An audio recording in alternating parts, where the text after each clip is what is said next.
with your ADR hat on and also your previous affiliate hat on, what is your own personal opinion of this maximum stake that the UKGC are bringing in on slot playing? And in particular, am I right in thinking that under 24-year-olds are going to be capped at £2 while the rest of us adults, we get to spend £5?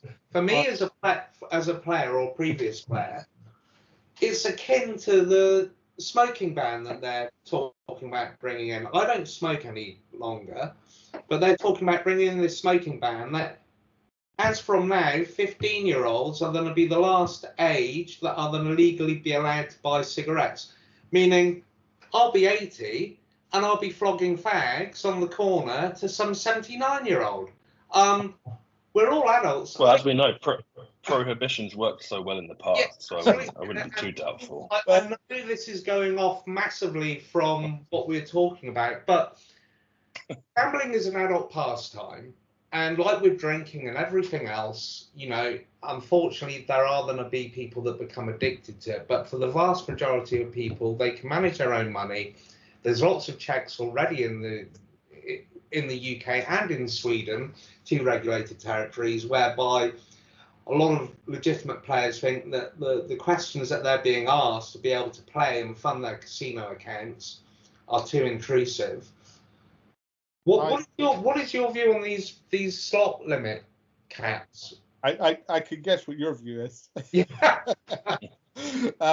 Look, I understand why certain groups have lobbied for these caps. I don't necessarily agree with them.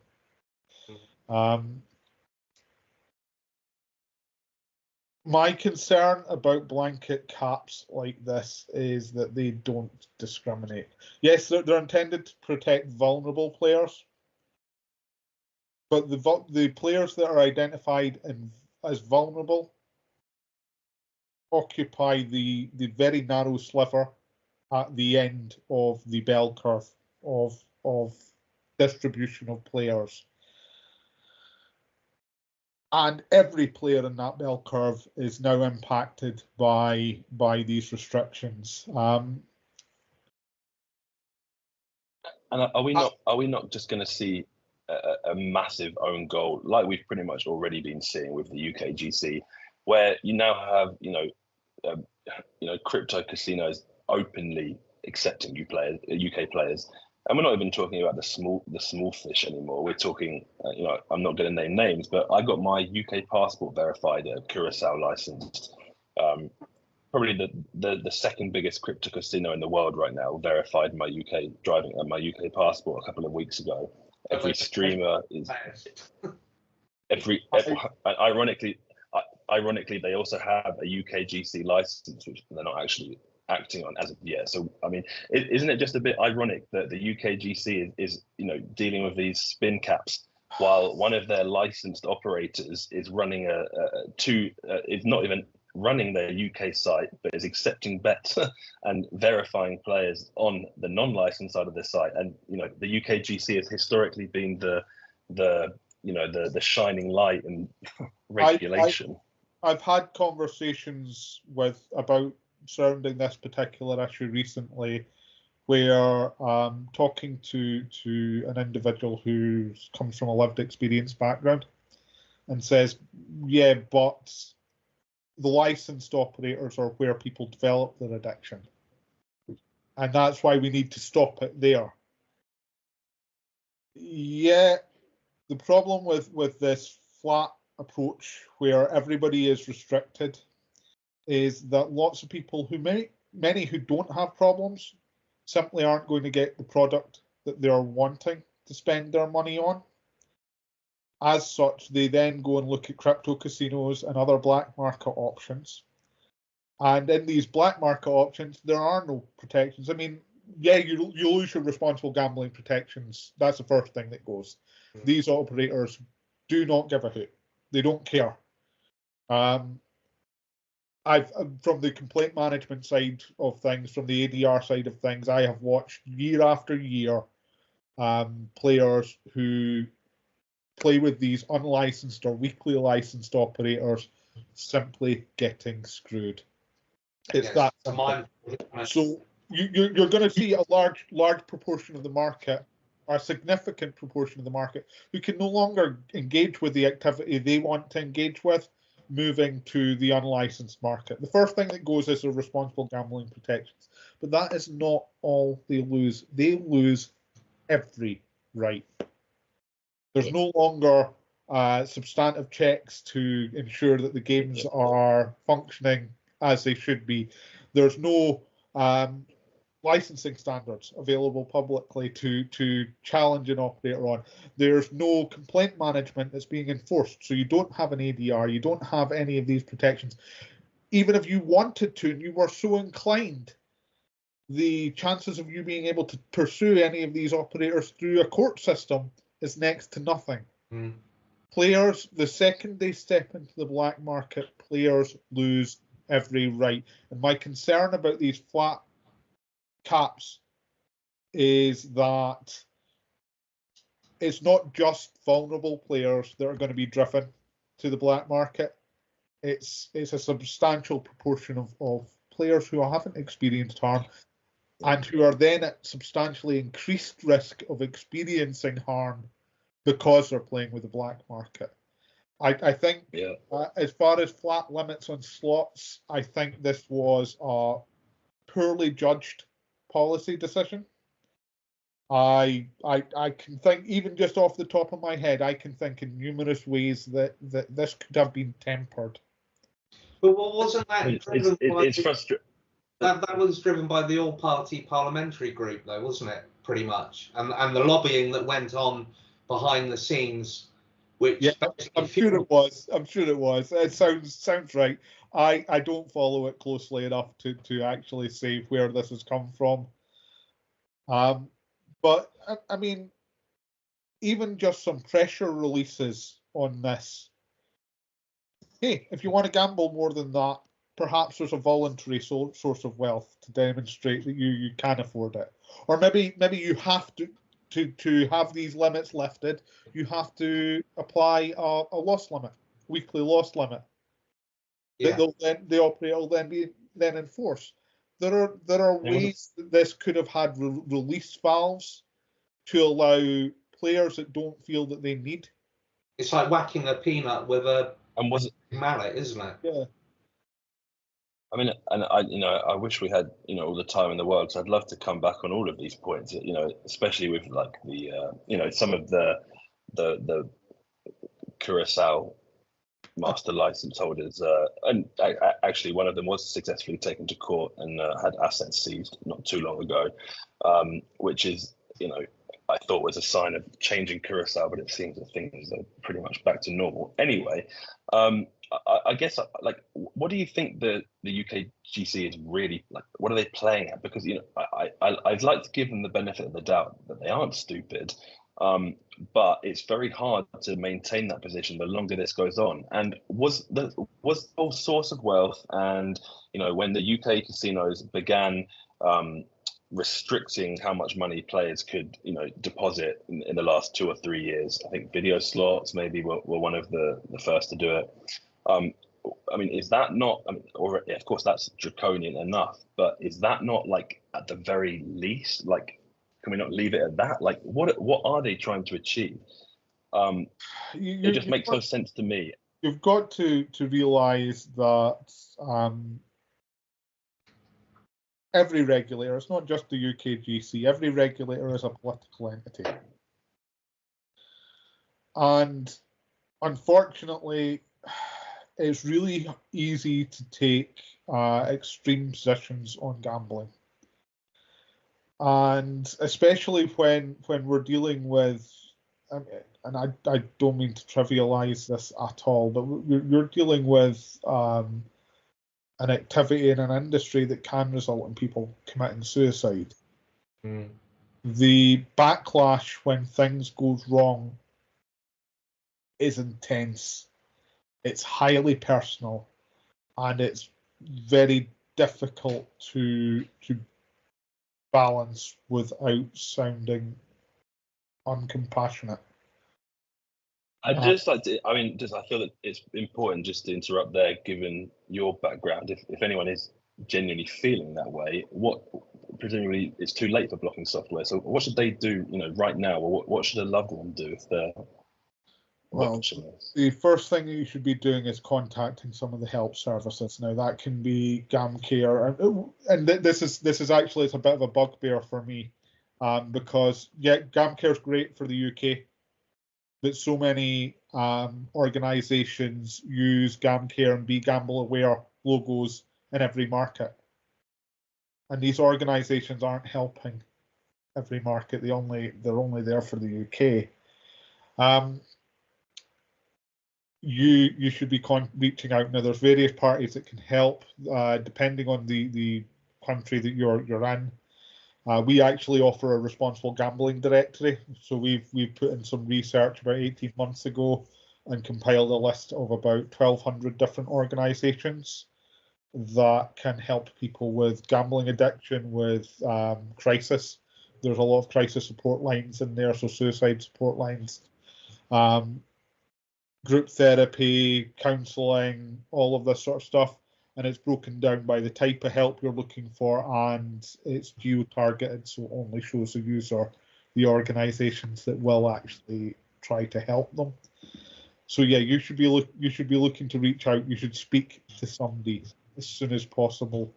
Whether that's a loved one, loved ones might be able to help me. It's a good place to start. But sometimes just speaking to somebody you don't know on the other end of the phone, who has been through this or is trained and understands the situation, they can help guide you to support.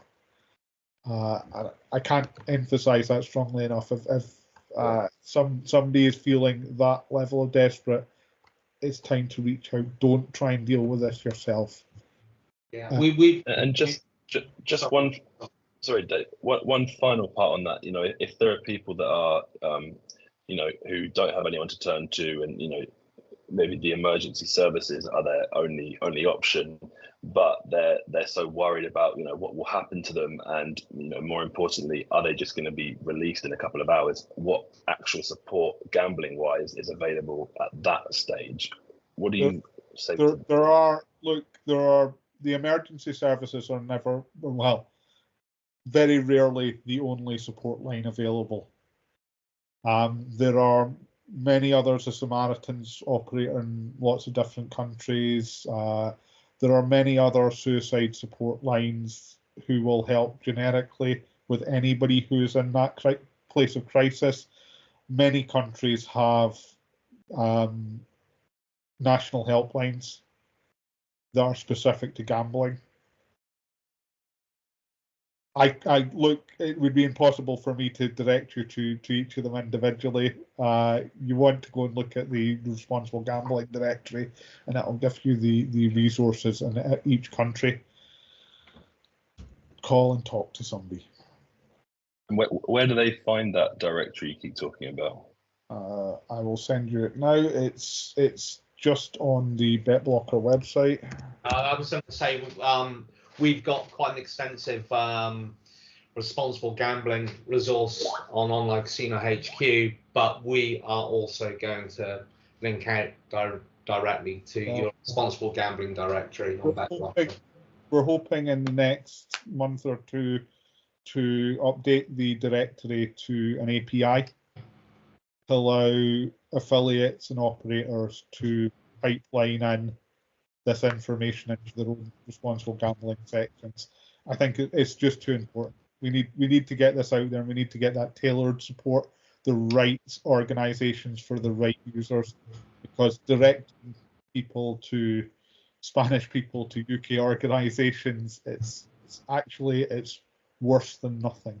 Well, what you've actually said in the last 5 minutes is quite a good point with regards affiliate websites or gambling resource sites such as our own, linking out on the footer to, say, GamCare, which only deals with UK residents. That makes sense for us to incorporate some kind of geo-targeting. So what we have on the footer, we are linking out to the respective charity or the responsible gambling organisation for that territory where that visitor comes from. So that's we'll look at definitely. Within casino, I don't want to. We're already looking at doing the same, trying to tailor our responsible gambling messaging to the market that we're targeting. I'm curious. Sorry, Dave.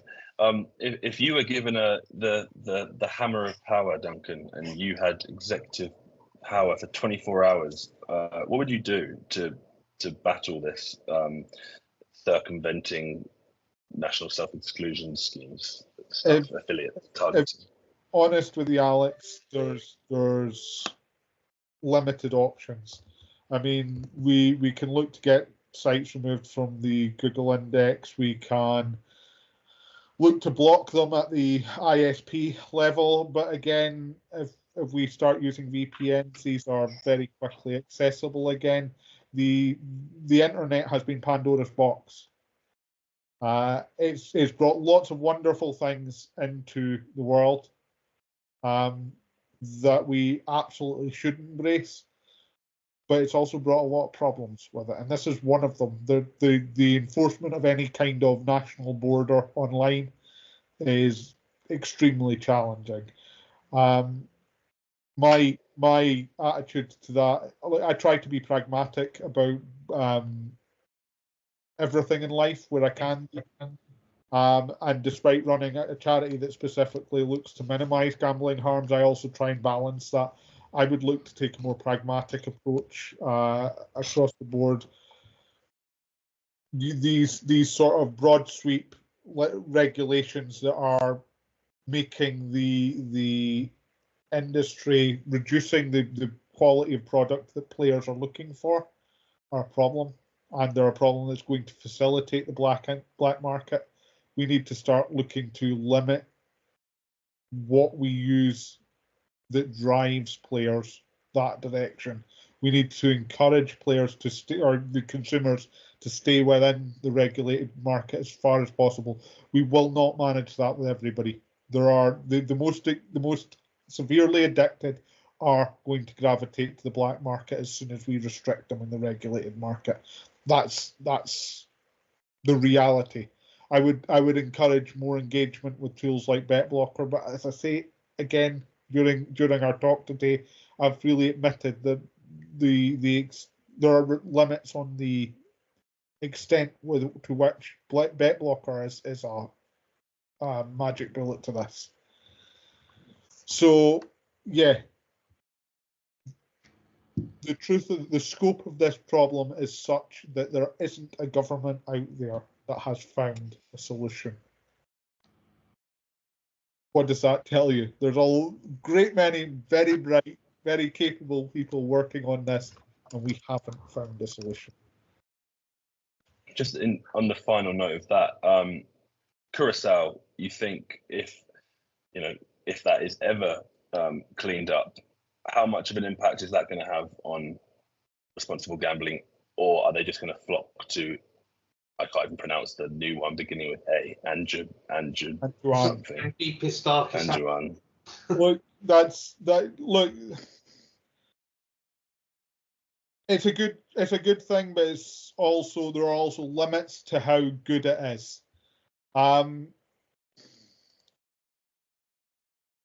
There are a massive number of operators already established in Curacao, and at least a proportion of those will stay in Curacao just because they're already established there.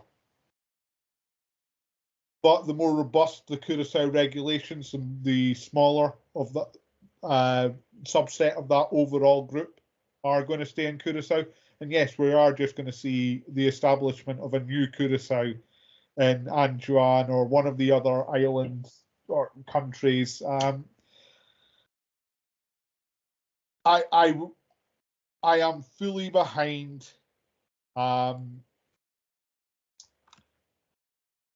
so improving. That is great news for everybody involved. But I am also realistic about what the outcomes are going to be. We aren't going to suddenly see the weekly licensed or unlicensed markets disappearing. No, they are just going to relocate. And I've got one last question, which goes off from there a little bit, but does concern the likes of Curacao and these offshore jurisdictions.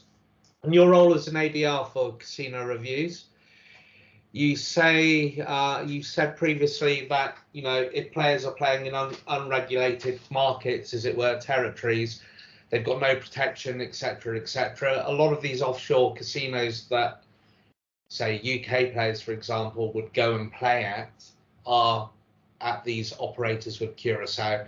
Are there any operators that you actually do get positive communication with when it comes to dealing with player complaints? Yeah, look, there are. I'm not going to name names here. No. There are. It is entirely on a case-by-case basis, but the aggregate data is very, very strong. I'm actually, as soon as this call's finished today, Dave, I'm going back into working on our annual report for the Malta Competitions and Consumer Affairs Authority on our activities managing complaints as an ADR. Now, I have broken down our complaints into ADR complaints and non-ADR complaints. On average, over 2023, when a player complained about one of our ADR clients, we recovered over 6 times as much money for that player as when they complained against a non-ADR client. And the vast bulk of the non-ADR are the Curacao licensed and unlicensed operators. This just evidences how much more successful we are when you stay playing with the groups that we work with as ADR. There are certainly. I mean, I can say over the course of 2023 that we had one properly black market, unlicensed, lying about their license on the site operator who I just so happened to have managed to make a connection within, who resolved a little less than half of the claims that we received. Do I like their practices? They begin with C. Sorry, no, they don't. They don't. But do I like their practices? No. Would I advocate for players engaging with them? No. But if they're going to engage with player complaints, I'll take it on a case-by-case basis. And we have other Curacao licenses who I would actually say to date have shown no great problematic practice.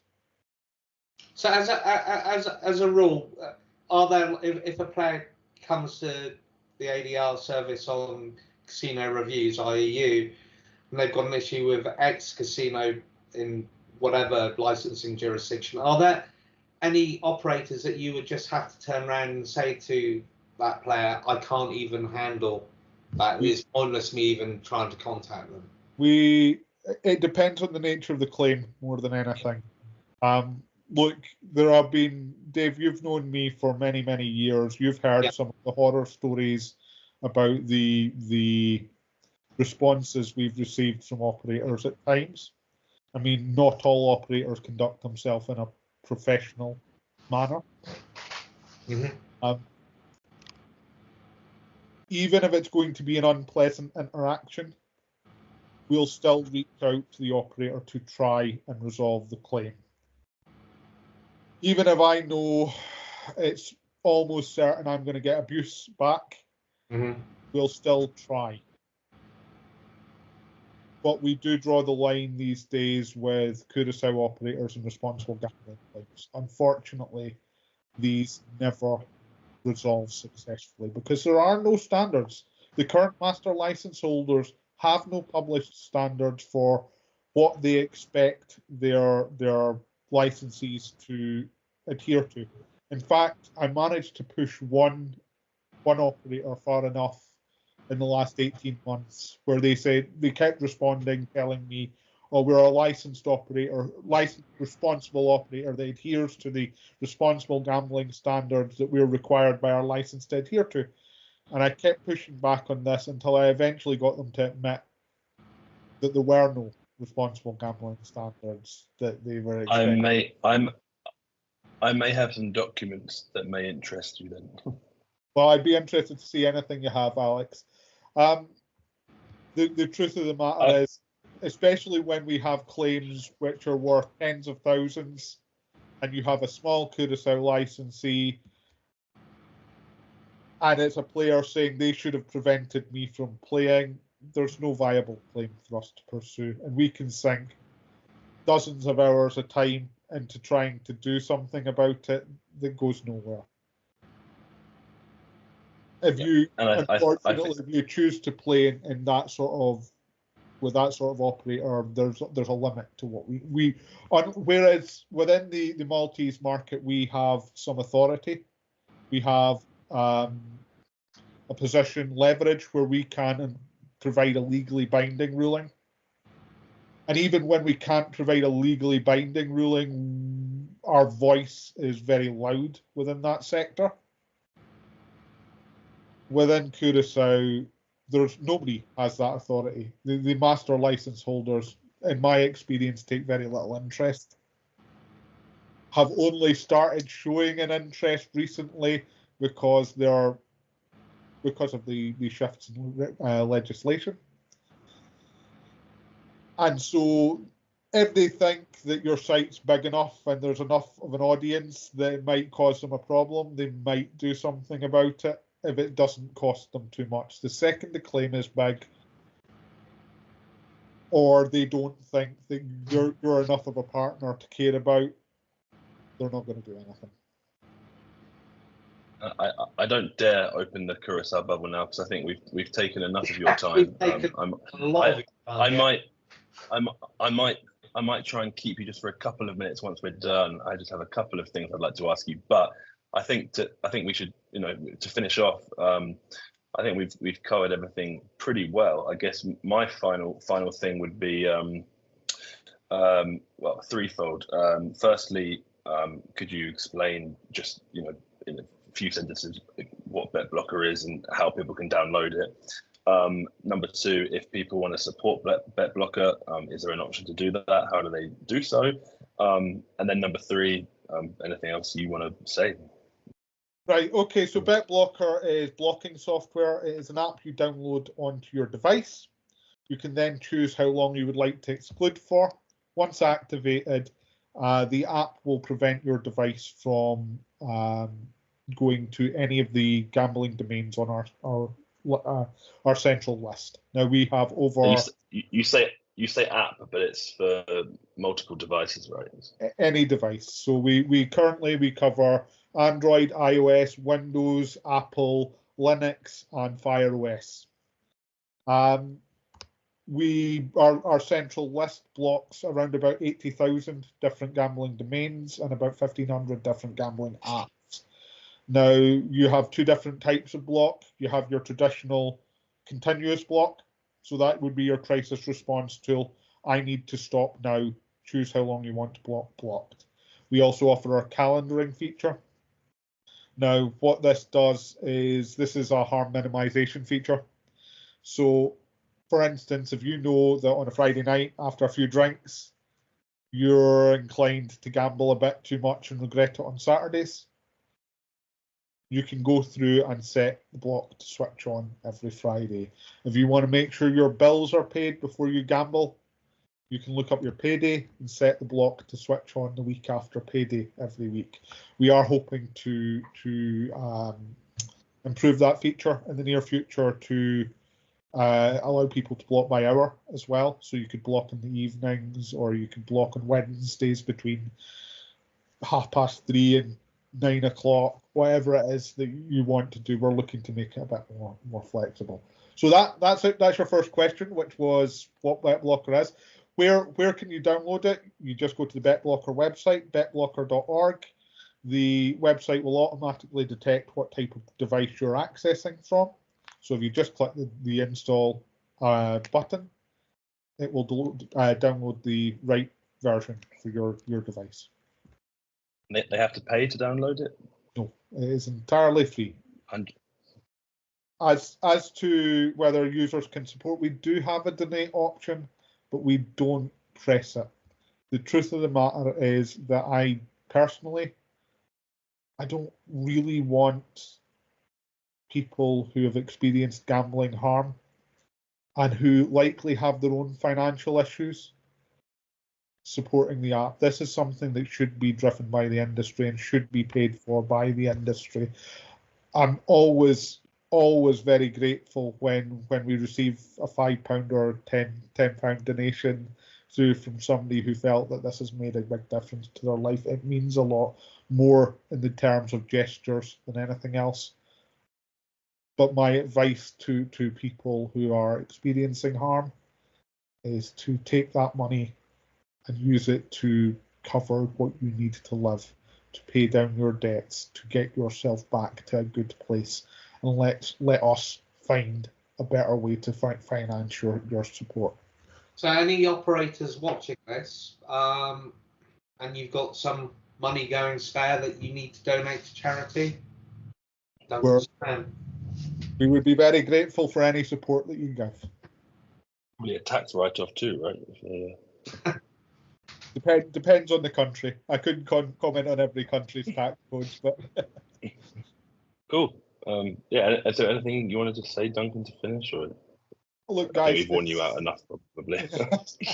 Yeah, I'm a little dry by this point, but look, it's been an absolute pleasure talking to you. Thank you for taking the time to speak. Thank you for giving up your valuable time. It's been quite eye-opening, really, to be honest.